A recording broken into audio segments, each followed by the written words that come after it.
अनन्य प्रेम की प्राप्ति के लिए अब हम साधन बताते हैं।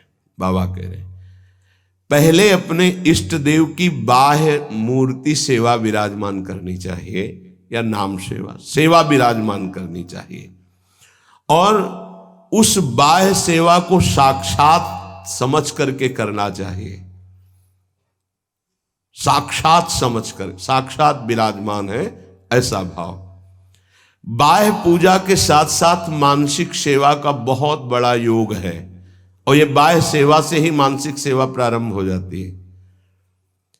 सेवा तभी पूर्ण होती है जब आप पहले उसका चिंतन करेंगे। चिंतन नहीं करेंगे तो सेवा पूर्ण नहीं होगी, वास्तविक सेवा सही नहीं हो पाएगी। पहले आज श्री जी को कौन सा पोशाक धारण कराना है, कौन सी पत्रावली करनी है, और कैसे केशपाशमा, आज कौन से कुंडल, अच्छा ऐसे कुंडल ऐसे ऐसे, और आज भोग में क्या क्या, ये भोग में ऐसे श्री जी यहाँ विराजमान होंगी, ऐसे होगा, ऐसे छत्र होगा, ऐसे भोग लगेगा। पूरी मानसिक चिंतन होता है, फिर वो सेवा प्रगट में होती है। तो प्रगट सेवा ही मानसिक सेवा में पहुंचा देती है। पूज्य बाबा कह रहे गोपी जनों की तरह प्रेम प्राप्ति के लिए सबसे पहले अपने इष्ट का चयन और इष्ट की अनन्यता, इष्ट की अनन्यता, इष्ट की अनन्यता में आ गया अपने इष्ट का नाम जपना, अपने इष्ट का मंत्र जपना, अपने इष्ट का ही गुणगान करना, अपने इष्ट के विषय में ही सोचना, ये सब आ गया।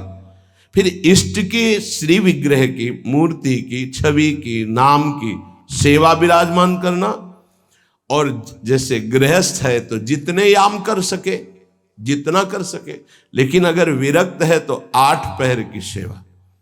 हमारे पास और कोई काम नहीं, हमारी जिम्मेवारी है 8 पहर की सेवा। बाह्य पूजा, मानसिक पूजा, दोनों एक साथ साथ चलती हैं उपासक की। ध्यान दे करके अगर आप सेवा करोगे तो देखोगे आपकी मानसिक सेवा होगी। आज वो वाली नथ पहनानी है, वो ऐसे धारण करानी है, हाँ आज इस रंग की पत्रावली, इस रंग की चोली, इस रंग के ऊपर चुनरी, और इस रंग का लहंगा, और ऐसे ये जो हो रहा है ना, ये मानसिक सेवा हो रही है, बहुत बड़ी चीज हो रही है। देखो आप लोग जो चिंतन करते, आज फूल बंगला ऐसे बनाना है, आज ऐसे, बहुत बड़ी सेवा हो रही। आज श्री जी की रसोई, ये मानसिक जो सेवा, और बहुत जोर की सेवा, प्रगट सेवा का फल है मानसिक सेवा, और मानसिक सेवा ही सिद्धावस्था को प्रदान करती है। ये बात ध्यान दीजिए। और जो इष्ट का नाम मिला है वो केवल जबान से ही नहीं, चिंतन के साथ होना चाहिए। प्रेम की बात कर रहे हैं, केवल हम जबान से रट रहे मंगल है, लेकिन यहां कह रहे गोपी प्रेम की बात, गोपी जैसा प्रेम, उसका चिंतन होना चाहिए। जैसे राधा राधा, तो हमारा चिंतन भी हो रहा है।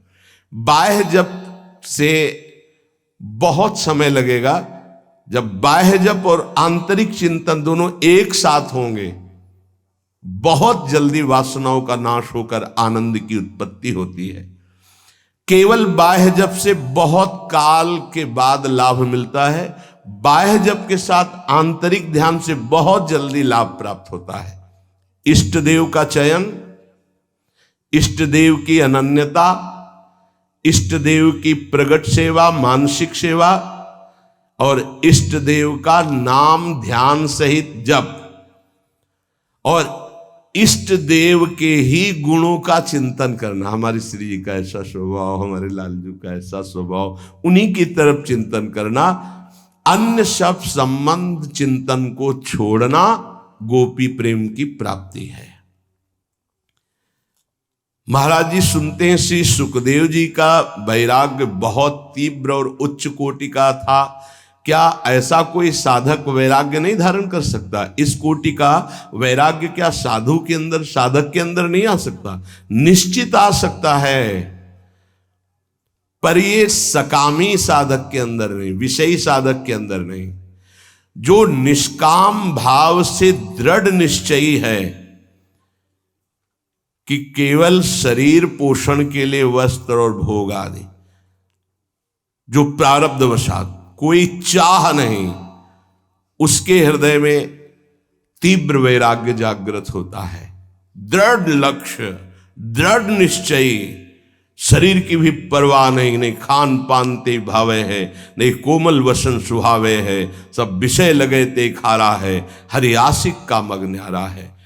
जो अंदर से दृढ़ निश्चयी नहीं है, अंदर से भगवत प्रेम का भाव लक्ष्य नहीं है, तो बाह्य त्याग फिर दंभ पैदा कर देता है,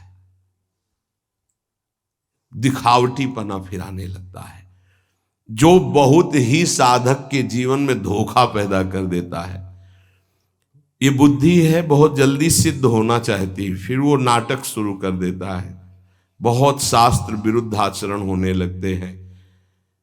इसलिए निष्काम भगवत प्राप्ति का दृढ़ लक्ष्य, निरंतर भगवत चिंतन, खान पान आदि से राग रहित, तो श्री सुखदेव जी जैसा वैराग्य आ ही जाएगा। पूज्यपाद बाबा कहते ऐसा नहीं कि उनको जो वैराग्य था वो किसी को प्राप्त ही नहीं हो सकता। लाखों हो गए हैं, देखा थोड़ी सबने, लाखों हो गए, लाखों हैं, लाखों होते रहेंगे। ये भगवान की सृष्टि है। जैसे जड़ भरत जी की स्थिति आई, उनसे ऊंची ऊंची स्थिति के ज्ञानी महापुरुष देखे गए, उनसे ऊंची स्थिति के ज्ञानी महापुरुष देखे गए, पर चर्चा उनकी गाई गई है। भगवान ऋषभदेव जी के पुत्र हैं, लेकिन ऐसे लाखों जड़ भरत हो चुके, लाखों होंगे। ये भगवान की सृष्टि, ऐसे ऐसे महापुरुष ब्रह्मबोध संपन्न देखे गए, जिन बिल्कुल निरपेक्षता की मूर्ति, निरपेक्षता की मूर्ति।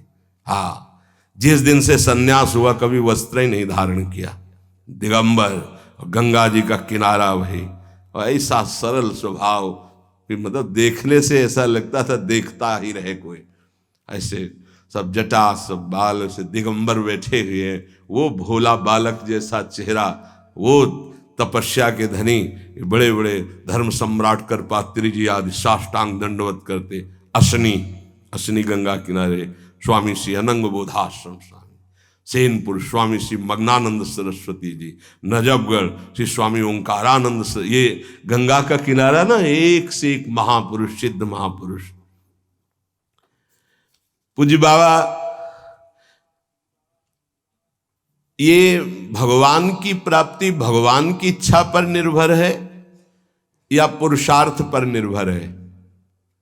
भगवत प्राप्ति भगवत इच्छा पर निर्भर है कि वो जिसको चाहेंगे मिल जाएंगे, या अपना भी कोई पुरुषार्थ है?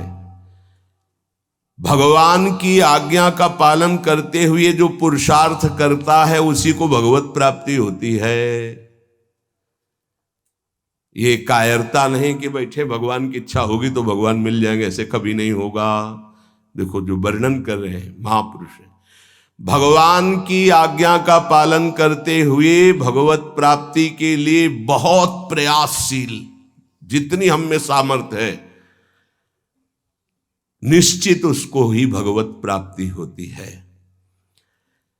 जिसका जितना तीव्र पुरुषार्थ होगा उसका उतना ही भगवत कृपा उसके ऊपर उतरेगी। पुरुषार्थ अत्यंत आवश्यक, रात दिन जो लगे हुए। सिद्धि असिद्धि में सम रहना है भगवान की इच्छा की बात है, ये छोड़ दो भगवान पर।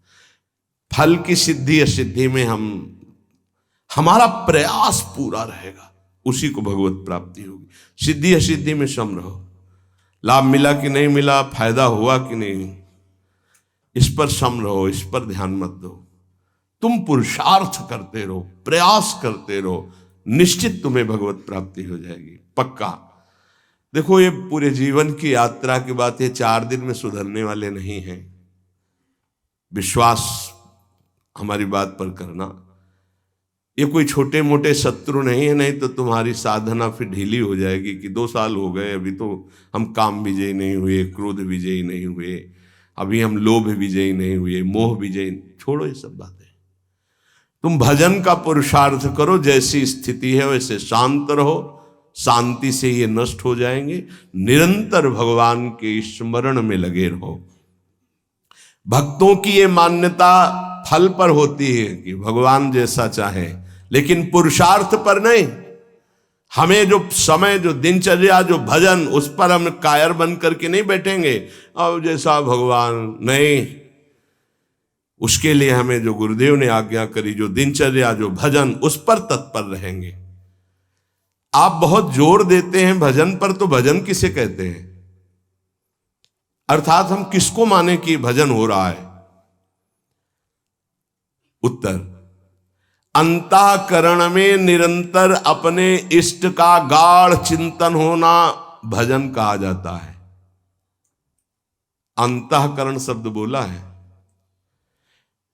यहां से गाढ़ चिंतन होना, निरंतर भजन कहते हैं, जिसे भगवदाकार वृत्ति, उसे भजन कहते हैं। दूसरा भजन का अर्थ है सेव्य को सुख पहुंचाना, सेवा, भज धातु सेवायाम। उपासक दो ये बातें पकड़े रहता है, उसे भजनानंदी कहते हैं।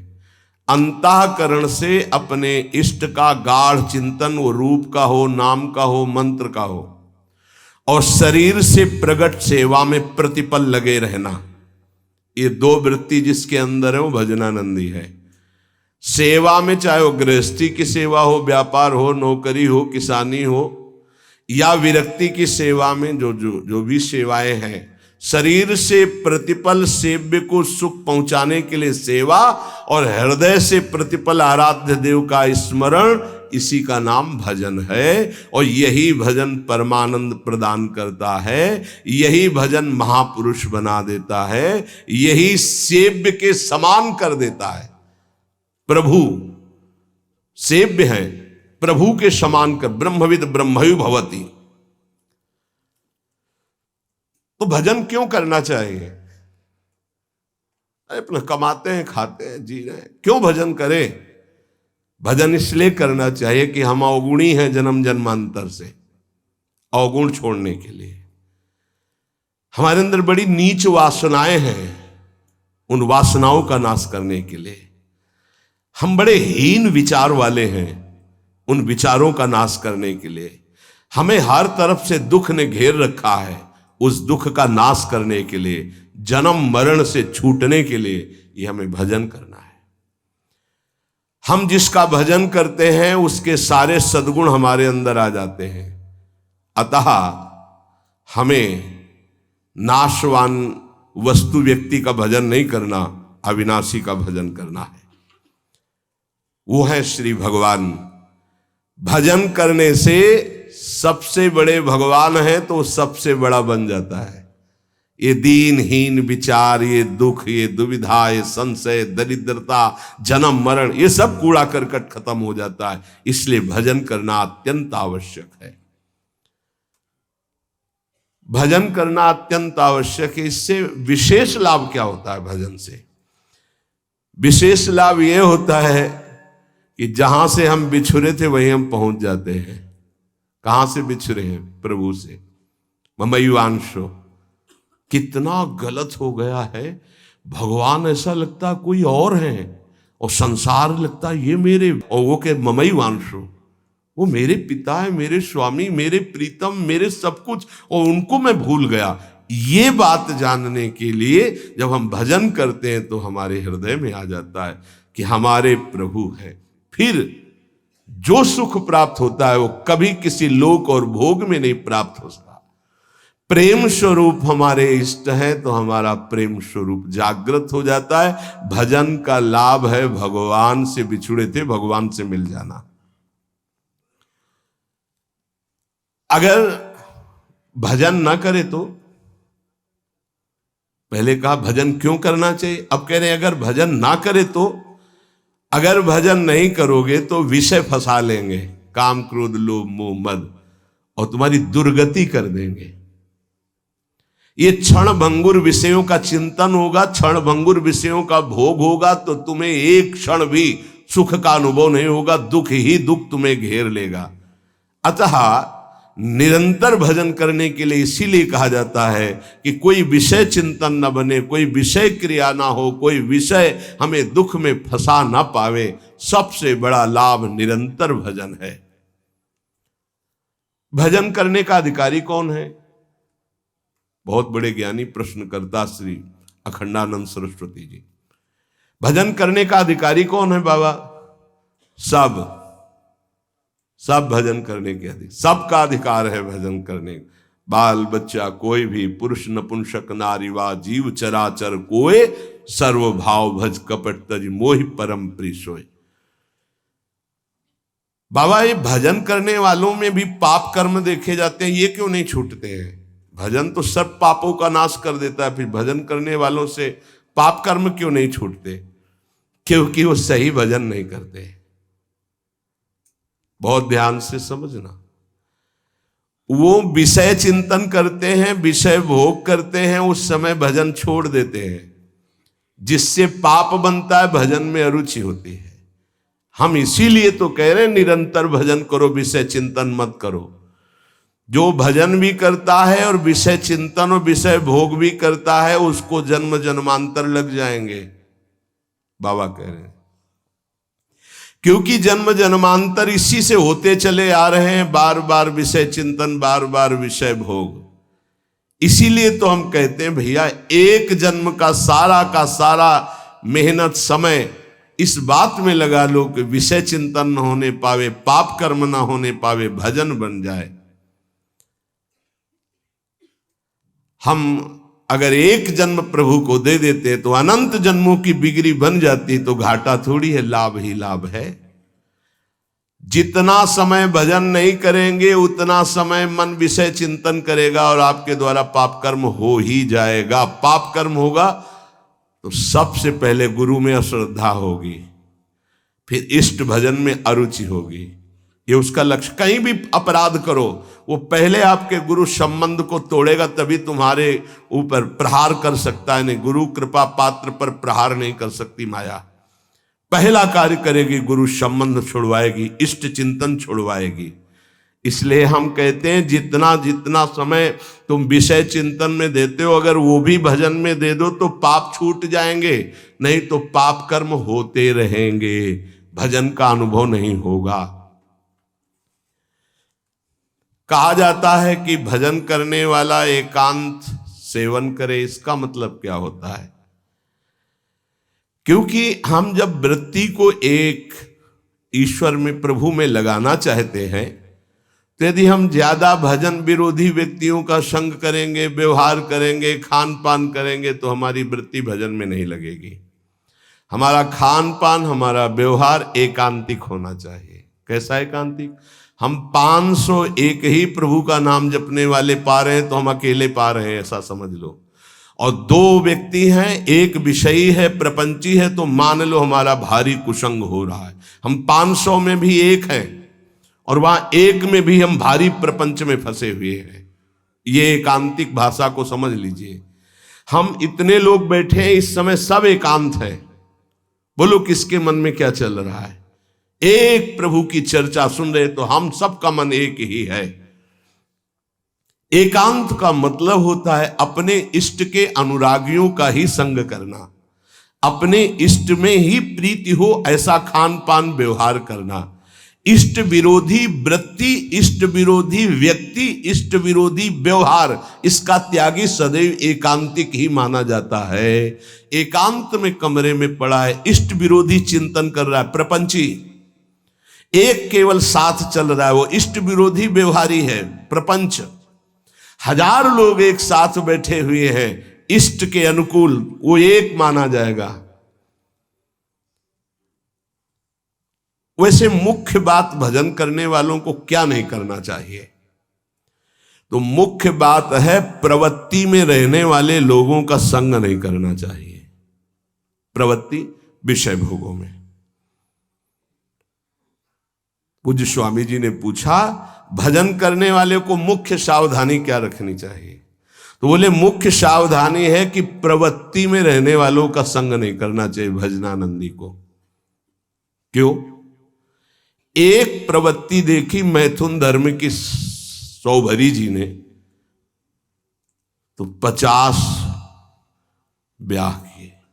तब उन्होंने श्लोक लिखा, संगम त्यजेत मिथुन व्रतिनाम मुमुक्षु सर्वात्मना न विसजेत बहिरिंद्रियाणि। अय मुमुक्षु, संसार से मुक्त होने वाले साधक, ये जो मैथुन प्रवृत्ति में युक्त जन है, इनका संग भूल के भी मत करना। उनमें परमाणु है ऐसे, वो तुम्हारे को विचलित कर देंगे, तुम्हारे भजन को छीन लेंगे, तुम्हारा भजन का मार्ग अवरुद्ध हो जाएगा। संगम त्यजेत मिथुन व्रति नाम, यही बाबा ने बताया। भजन करने वालों को विशेष त्याग की बात क्या है, क्या ऐसा है जो उनको बिल्कुल नहीं करना चाहिए? तो बोले जो प्रवृत्ति में, संसार के भोगों में है, निवृत्ति मार्ग के उपासक, भगवत प्राप्ति के मार्ग के उपासक, उनका संग नहीं करना, उनके साथ चलना, उनसे संभाषण करना, ऐसा। अगर भगवत चर्चा जनित प्रश्न है, आप उत्तर देने की क्षमता रखते हैं, इसके बाद राग नहीं करेंगे। क्षमता का मतलब समझते हो? जैसे हम आपसे संभाषण किया, अब आपकी याद नहीं आनी चाहिए संभाषण हटने के बाद। अगर आपकी छवि आई हमारे दिमाग में, आपका चिंतन हुआ, तो इसका मतलब आप अभी अधिकारी नहीं हैं।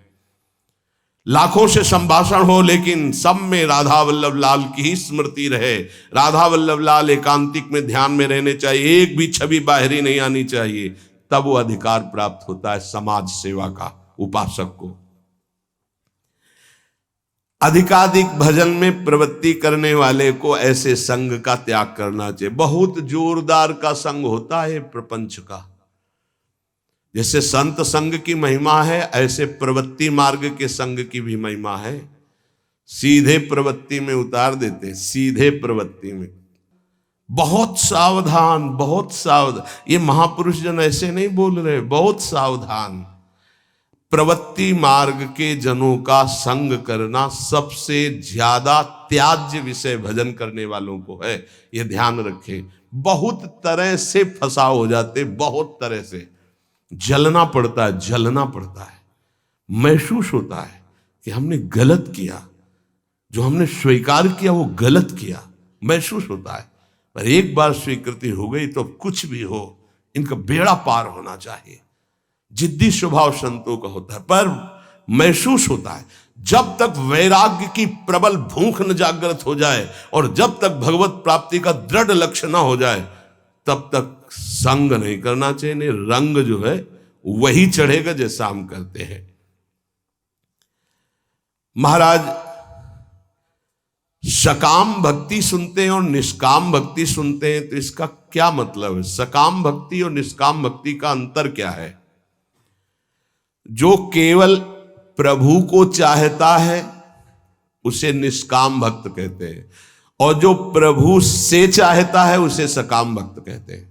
सीधी भाषा में बाबा ने, जो केवल प्रभु को चाहता है वो निष्काम भक्त है, जो प्रभु से चाहता है वो सकाम भक्त है, जो केवल गुरुदेव को चाहता है वो निष्काम भक्त है, जो गुरुदेव से चाहता है अपनी अनुकूलता, अपने लिए, वो सकामता और निष्कामता में है। ये प्रभु से संबंध, सिर्फ प्रभु चाहिए।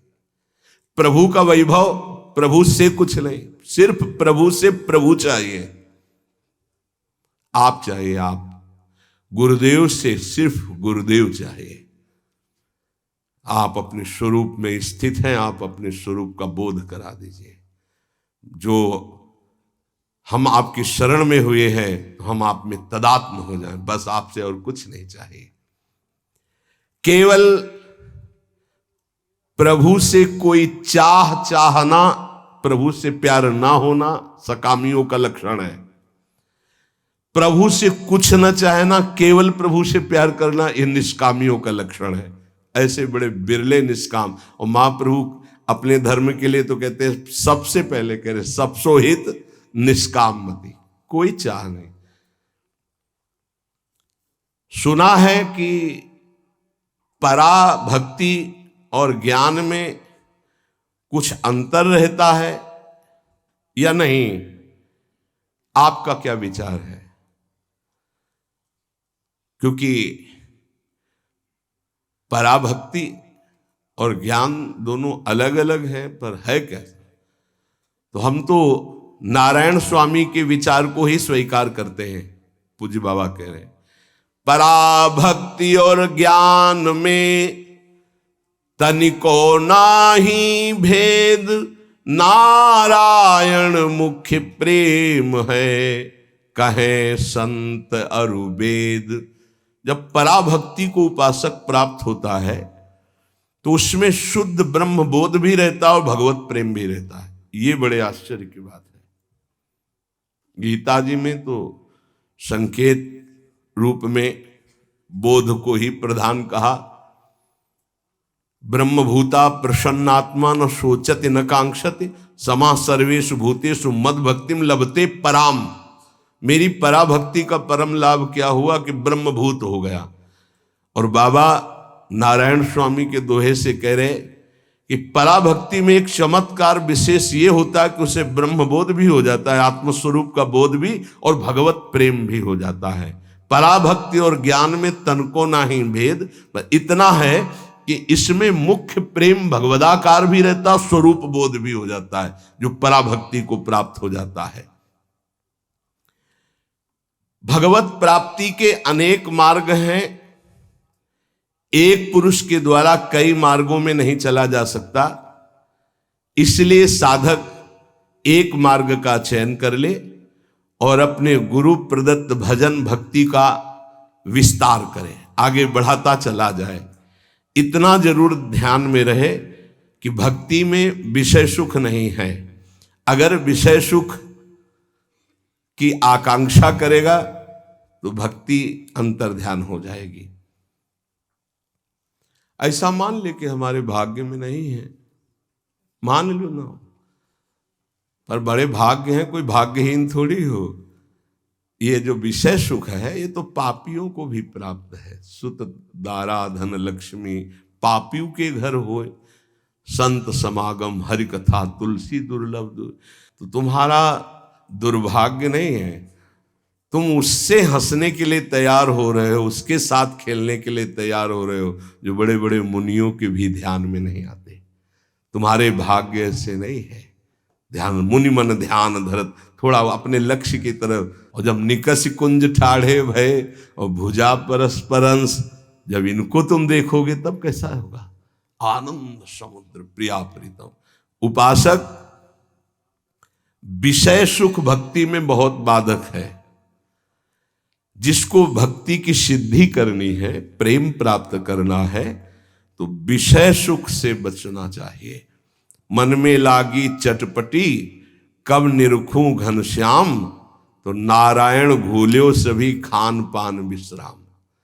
ये दोहा एक संत भगवान थे, गंगा के किनारे मिले थे, ये बार बार कहते थे, जो बड़ी मस्ती में गाते थे। मन में लागी चटपटी कब निरखूं घनश्याम, नारायण भूल्यो सभी खान पान विश्राम। विषय सुख भक्ति में नहीं। ब्रह्मादि के भोग सब विषम लागता ही, नारायण ब्रज चंद की लगन लगी है जाही। जब विषय सुख का सेवन साधक करने लगता है तो प्रभु का चिंतन छूटने लगता है, प्रभु में सुख नहीं लगता है। ये सबसे बड़ी कमी की बात। अगर आपको भजन करते प्रभु में सुख नहीं लग रहा तो आप कहीं विषय सुख ले रहे हैं। ध्यान दीजिए, जब प्रभु के चिंतन करते करते आपके आंसू निकलने लगे, रोमांच होने लगे, अब सुख आया है। इसलिए कुछ समय तक ये झूठे विषय सुख से बचो। कुछ अच्छा नहीं लगता। सच्ची भगवान वो सब संयोग प्रदान करते हैं, खान पान विश्राम सब, कुछ अच्छा नहीं लगता। जो मन प्रभु के चरणारविंद का आशिक हो जाता, कुछ अच्छा नहीं, कोई उसे अच्छा ही नहीं लगता। सच्ची मानिए, कुछ अच्छा नहीं लगता। सब कुछ है पर कुछ अच्छा नहीं लगता। क्यों? क्योंकि जो वास्तविक अच्छा लग रहा था सब में, वो अनंत ब्रह्मांडों का अच्छा लगने वाला अब अच्छा लगने लगा है, इसलिए अच्छा नहीं लगता। अगर किसी का शरीर अच्छा लग रहा है तो कृष्ण है इसलिए अच्छा लग रहा है, वो अंतर ध्यान हो जाए तो कहां अच्छा लगेगा। किसी वस्तु में आकर्षण है तो कृष्ण का है, और अब सीधे कृष्ण का आकर्षण हो गया तो अब कैसे अच्छा लगेगा। इसलिए विषय सुख का त्याग करते हुए, विषयी पुरुषों के संग का त्याग करते हुए, हृदय से निरंतर इष्ट चिंतन और शरीर से अपने कर्तव्य कर्म रूपी सेवा, इसी से भगवत प्राप्ति, इसी से प्रेम प्राप्ति, इसी से तत्व बोध हो जाता है।